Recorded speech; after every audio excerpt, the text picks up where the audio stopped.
Welcome to the Peak Podcast. My name is Kyle Nelson. I've got my co-host, my good buddy, my business partner for a very long time, Mr. Eli Livy. Eli, what's up, man? What's up, dude? Just doing good, man. Life is good. I'm really excited for today. I know we say that a lot, and it is meaningful because this guy is. We had 5 minutes with him, and really excited for the accolades. He's wrote a couple books. I'm hoping to talk about that, but. Excited, more than a couple out of zero. Yeah, exactly. Yeah, that's just kind of a joke. Well, awesome. This is the Peak Podcast where we interview and get to know coaches and understand exactly what they do, how they're helping people, but more importantly, understand where that came from. What was the moment when they felt like, I have something harnessed inside of me and I'm going to bring it to the world. So without further ado, we're very excited and honored to have Mr. John Murphy. He's an author of over 20 books, founder, CEO, and speaker on international stages, and the CEO of Venture Management Consultants. John, what's up, man? Welcome to the Peak Podcast. I love being here. Yeah, thank you, guys. Absolutely. This is great, man. John, where are you based out of? We didn't ask that in the pre-show. Yeah, Palm Beach, Florida. I've got the Atlantic Ocean right out my window here, and we just dodged a hurricane, so that's no kidding. I was going to say, it looks like everything's still standing, at least that little corner that you're in. yeah, it's my Zen corner. Yeah, I love it. Very cool. Well, let's kick off, John. Tell us a little bit about your background and what you're doing today, and then we'll kind of dive in deeper. But tell our audience, tell us what you're up to today. Sure. Well, my background, I grew up a scrappy entrepreneur. I mean, if you gave me a snow shovel or a rake, I'd go out and make money. And, in fact, I helped my father pay for my older brother's first year tuition in college. I helped my sister buy a car. How cool. So I just was always interested in getting out there and helping make something better, a garden, a driveway, shoveling snow. I grew up in Michigan. And that entrepreneurial spirit just stayed with me. I went through a business school, and when I went into the business world, I discovered there's a real absence of true teamwork. I think I mentioned to you guys I was a competitive athlete, and I just realized there's what's with the dysfunction here, so to speak. And sure. My first job was in corporate finance in Chicago, and I for a huge company. And then I moved home to my home state, and another company saw the same thing. So I remember, talk about a peak moment. I remember sitting in a big seminar where Tom Peters, the author of In Search of Excellence and A Passion for Excellence, back in the day, he was like the big deal.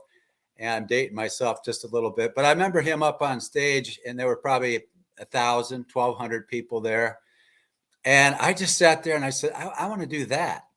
Yeah, that's awesome.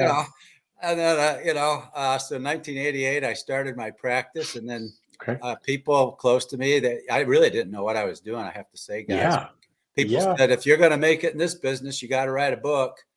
So I read a book about how to write a book and wrote a book. And that book's called Pulling Together: The Power of Teamwork, and it's been translated down to multiple languages, and it's actually spun off several other books and from different publishers. And I didn't know what I was doing. And this is before YouTube and before Google. So you actually had to read books. And this is in the 80s, and listen to cassettes and CDs and. But I'll tell you, that's something I credit my career and my success to is lifelong learning. That's huge. So cool. Man, you have been on quite the adventure. Yeah. It's so cool where it all stemmed originally just from joining a football team. You just never know the moment that it's going to kind of all come together.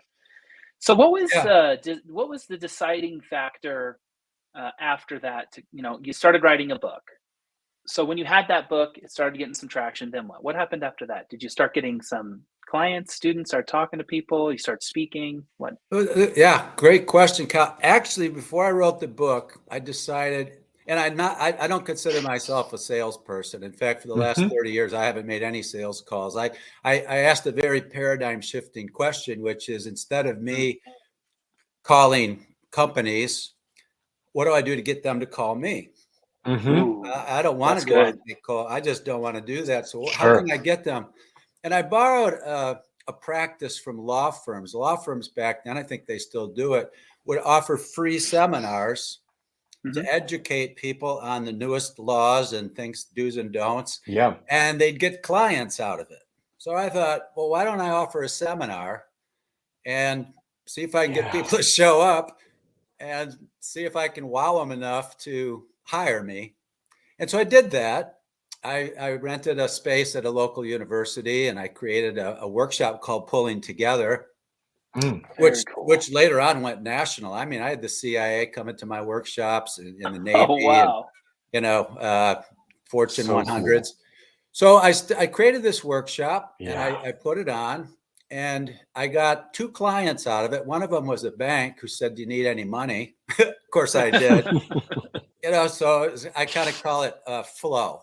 I got into a space where I was able to channel energy into a very focused direction and get out of my own way, so to speak. And I call that, to some extent, humility, being willing to admit you don't know it all. And I was a good listener. I still am. So I asked a professor at the university who sat in on it. I said, "Would you give me, feedback, constructive feedback?" And so afterwards, I remember asking her, like, "What do you think?" And she said, "Well, do you want the truth?" When you hear that question, it's going to sting a little bit. No kidding. Yeah, of course I do.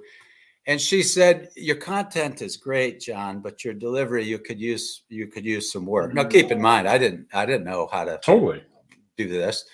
And so she recommended a workshop based out of Minneapolis. The closest was in Chicago. And she said, "I really think you could gain a lot from going to this." Now, guys, I had every reason not to. I didn't have the money, really. Right. I got 2 clients out of the workshop. The evaluations all said it was great. I'm like, really? But I went. And I learned a ton. Wow. And then you asked about the book. So I wrote this book, and my older brother, who's now a professor at Notre Dame, I read the manuscript, and I always seeked his advice. He's very intelligent. And he said, "John, this is great, but you should write an allegory."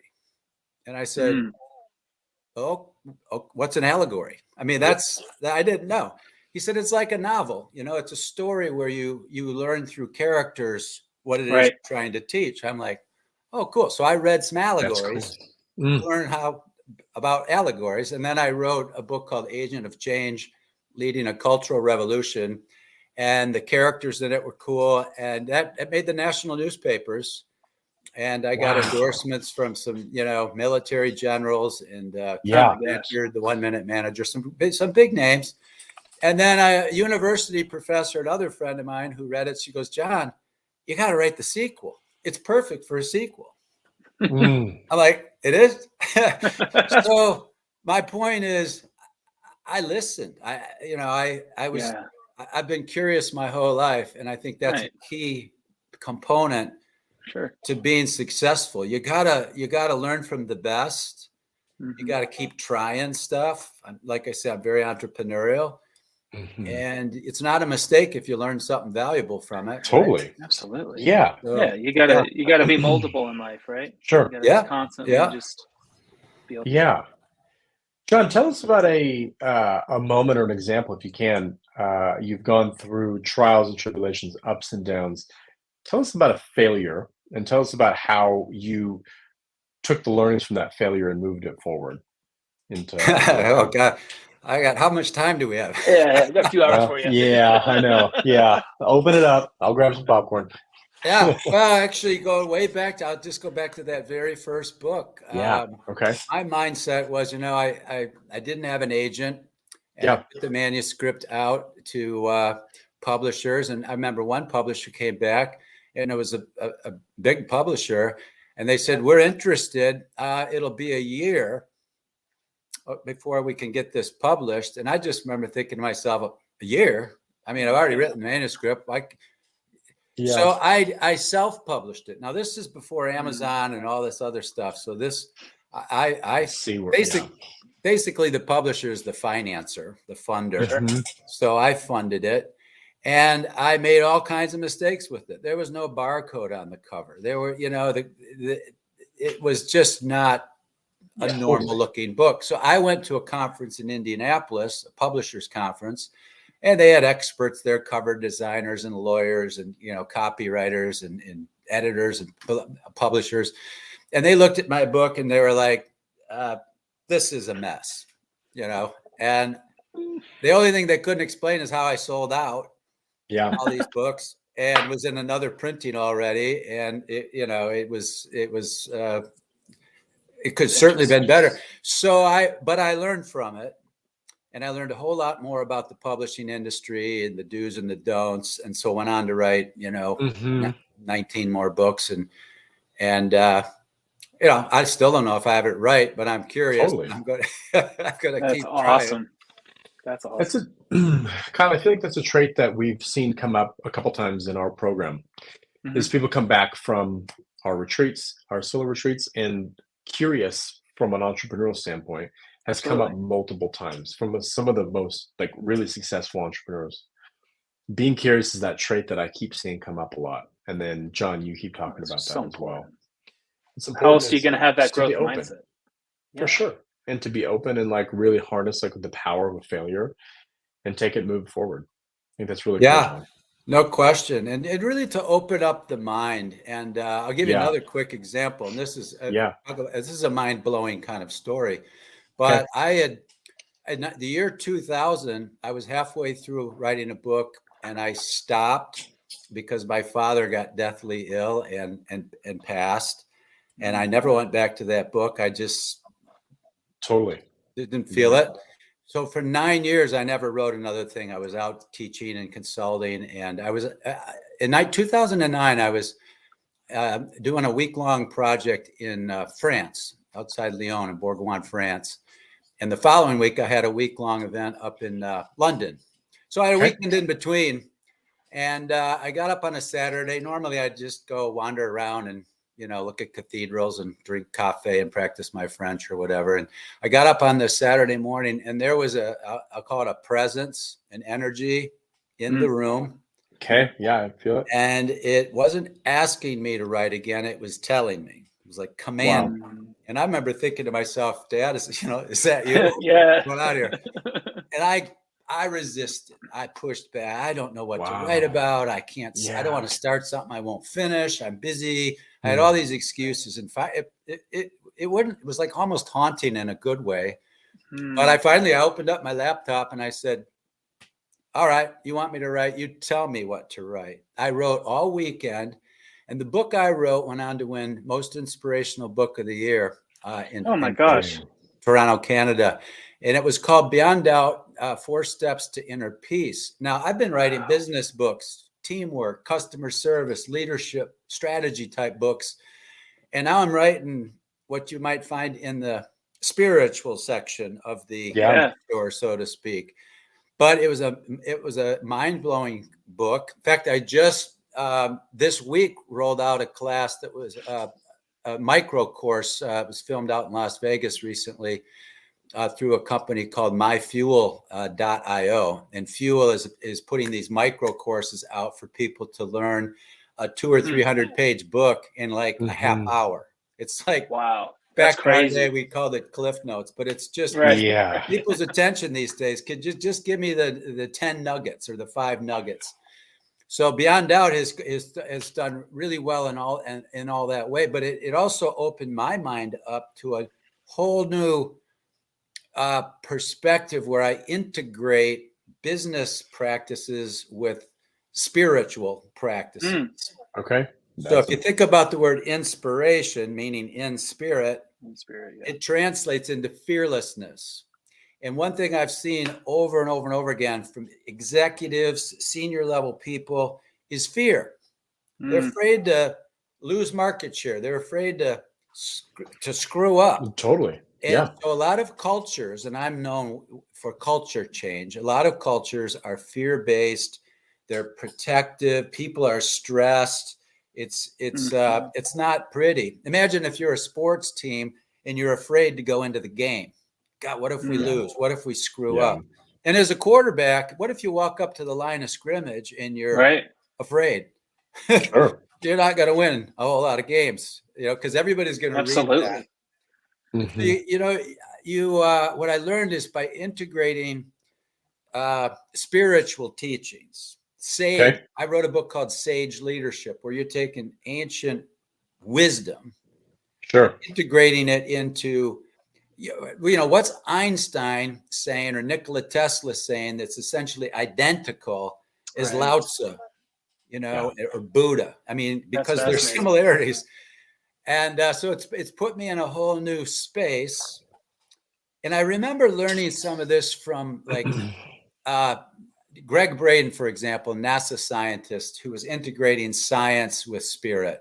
Mm-hmm. Dr. David Hawkins, an MD, PhD, integrating medical and psychological science with spirit. Deepak Chopra, medical background with spirit. I thought, why don't I do business in spirit? So another lesson is cool. Paralleling law firms, paralleling best in class authors, speakers, and finding my own niche, but based on what I'm witnessing, that people have done to differentiate themselves. I mean, there's like a bazillion authors and a bazillion leadership coaches and such out there.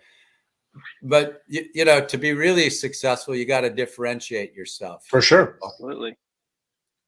Cool. Kyle, I have a question unless you want to fire something. Go for it. Thanks for sharing all that. That is very inspiring. And it's so cool to hear your story and just how it just navigated just through experiences, and you kind of found those experiences, used them as opportunity and created brands and messaging. It's so cool to hear about. I love hearing these stories, really cool. Especially just like these, you do one thing, you get stagnant, you're doing the seminars, and then there's like this rebirth. You're like, okay, now I've got this, that's new. I love hearing the timeline of people's lives when it comes to that. Yeah. Very similar, Kyle, I think, to a lot of stuff we've done. We've worked through that. We've worked through some of these down, like really, really deep lows and constantly reiterating and figuring out how to attract new things. John, you mentioned before in the pre-show these speaking engagements and gigs that you've had the opportunity to do. Speaking with huge speakers, what would you recommend to the audience if they were looking to go get into speaking engagements and speaking roles, and what would you recommend? Like, how did you get your start, but how would you recommend that to our audience if they were looking to get into speaking? I'd say in retrospect, I did it all wrong. Yeah. Because I never took a class in speaking. I never joined the National Speakers Association, but now I would recommend that to anybody getting started. I would recommend you go to Toastmasters or something like that I just never did. So I had to make some mistakes to get better at it. But I would be invited to speak because of something I wrote, and they're like, just say what you wrote. Yeah. And there's a change there. I mean, because it's one thing to write something where you can really process it and think about it. And it's another thing just to be on your feet and speaking. So like anything, I had to practice. I had to watch people who are really good at it and evolve. So, I speak now a lot. And in fact, I just gave a keynote out in Newport Beach, California. I love it because it's a way for me to connect with people. And that's why I do what I do, is to help people. Yeah. What are the main topics you speak on? Oh, sorry. I was just saying the book is the spark, essentially. Because you wrote the book, that allowed you to get speaking. Leverage. Yes. Leverage, credibility. Yep, got it. Okay. And you never want to underestimate networking, because you never know who knows who. Completely agree with that. And you want to wow. I mean, I wrote a book called The How of Wow, and it's whatever you do, you got to do something to wow people. Yeah. You got to do that little bit of extra, because if people evaluate you on what they expect, And it's sort of like I use the example, if you flip a light switch on and the light comes on, nobody goes, wow, you know, you expect it. So customer satisfaction is expected. Absolutely. But when a customer goes, wow, that blew my mind. That got me thinking on a whole nother level. That's right. Transformational. That's what gets customers calling you back. That's what gets referrals. As I mentioned, I'm not a good salesperson. I don't like making sales calls, but the phone rings and it's the CEO of a major company saying, I heard about you. Would you come talk to my senior team? Because we need some help. Or I've gotten a ton of business from a senior level person who leaves one company and becomes more senior in another company, frequently the CEO, and then they call me. Interesting. Because we already have a relationship.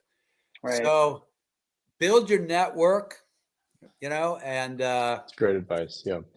And find ways to differentiate yourself. You know, what's unique about you and your approach, and just keep exploring and be willing to try stuff. One of my books is called Zentrepreneur, combining Zen which is positivity and balance and rhythm and flow and no stress with entrepreneurship and action. I mean, a lot of people are stressed out big time these days.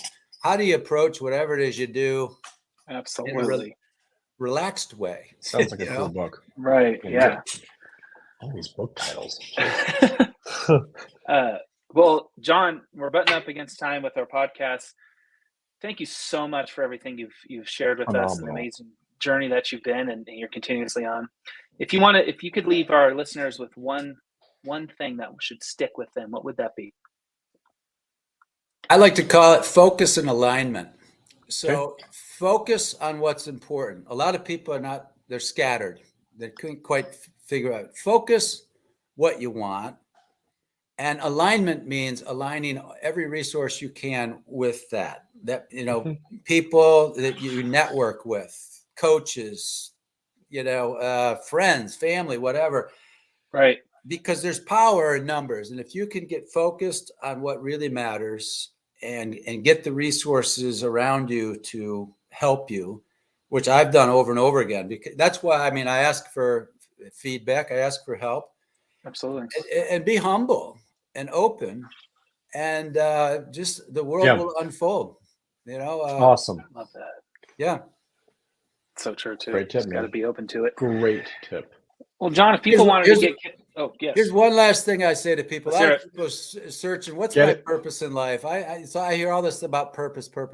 I'll say this: your purpose in life, no matter who you are, where you are, your purpose is to give away the gifts you've been given. We all are blessed with gifts. One of mine happens to be creativity.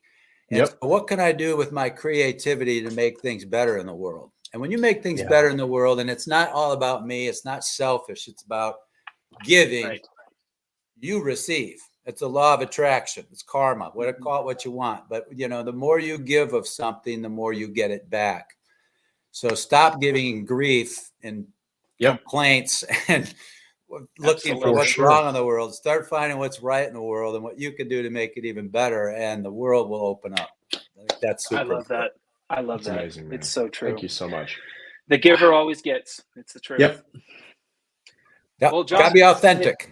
Yes, gotta be authentic. It has to come from the heart. It has to be the real you, and that's what people are searching for.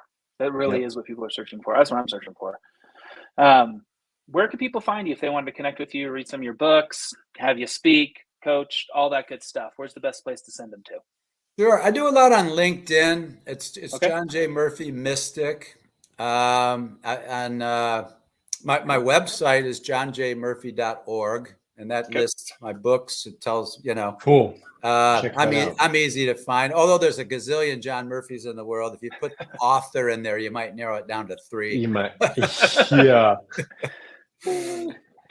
Well, cool. John, thank you so much for your time, man. We're blessed to have this moment with you, and honored to hear your stories, and excited just to stay connected, and hopefully definitely going to pick up some of your books. I'm looking really forward to digging into them. So thank you so much for your time, my man. You're welcome. Thanks, guys. Yes, sir. That was awesome. Epic. I need to pick up that book. The Flow, the Positivity, Entrepreneur one. You're right. Which one's a great one? That was wild. John's the man. I'm very excited we got to spend some time with him. I think there's a lot to learn, a lot more than just in 25 minutes. Probably 25 years we could go on and have a good conversation. Yeah. But if you haven't yet, and you want to listen to awesome individuals like John, soak up their wisdom, and just really get after life with the different, actionable steps and items we're learning, make sure to subscribe to the Peak Podcast. We are so grateful to have you here listening with us and learning, and we cannot wait for the next episode of the podcast. We'll talk to you guys soon. See you guys.